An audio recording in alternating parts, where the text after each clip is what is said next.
You know, I learned two things today while watching Oz the Great and Powerful. The first is that flying baboons are the spawn of Satan, and the second is that Zach Braff plus flying monkey equals adorable.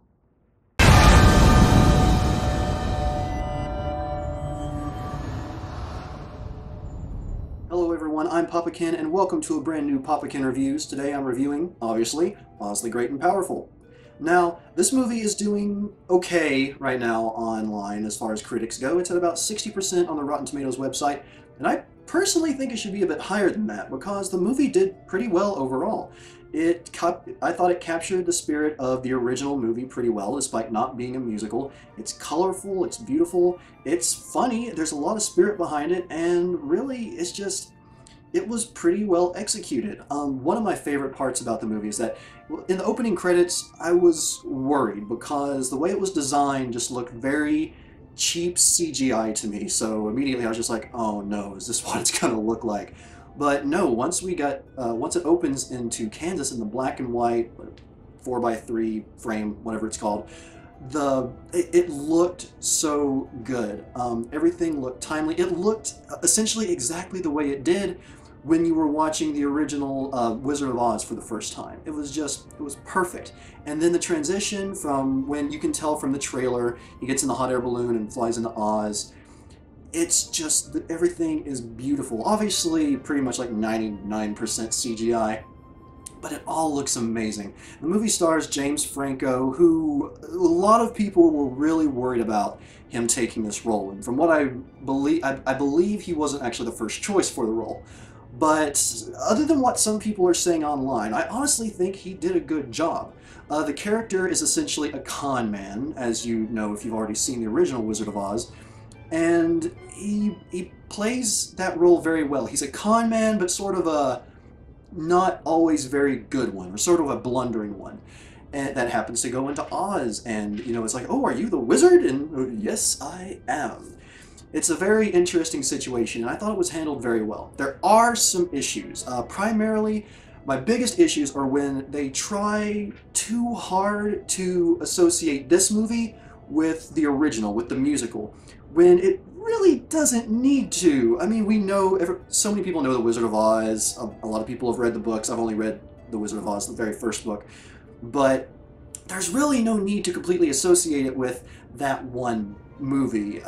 It's just certain things. This might be slight spoiler, but I don't think so. Essentially, there's the reveal of the Wicked Witch of the West, you know, the one with the green skin, hook nose, and everything from, you know, the Wizard of Oz movie. And whenever the Wicked Witch of the West laughs, it's essentially the same laugh or an imitation of the laugh that was from the Wizard of Oz movie. And it just didn't feel right. It felt strange, very out of place, very forced. And it just, every time you hear it, and it's several times from about close, as you get closer to the end, you hear that laugh a lot, and it just doesn't work. As well as a few other things, but most of them are fairly minor. But whenever it does that, it tries way too hard to... My dog is coming downstairs.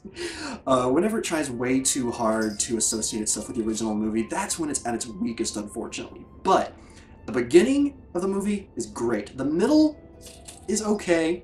The end, phenomenal. Absolutely phenomenal. And then there are two characters in this movie that I absolutely love. First of all, as I mentioned before, Zach Braff voices a flying monkey, and he is adorable. You will love this character. Absolutely. I know I did. And then there's also a small China doll, or a little China girl, basically a small kid made of China. And it's just so well, not every scene, but the very first scene where you see her, it is so heart-wrenching, and there are so many nice emotional scenes with this character that you just grow to love her. You grow to love both of those characters, really. I will say one thing. I think that the small China girl is kind of crazy. If you see the movie, you'll see what I mean, but a little bipolar, perhaps, but that's besides the point. Overall, I thought the movie was really good. It deserves to have a higher score than it does, and if you're one of those people that pay attention to Rotten Tomatoes and that sort of determines whether or not you see a movie, don't rely on that too much. If you like the original Wizard of Oz movie, I really do think that you will like Oz the Great and Powerful. If not, well, there's not really much of a draw to go see this movie anyway, so yeah, don't worry about that.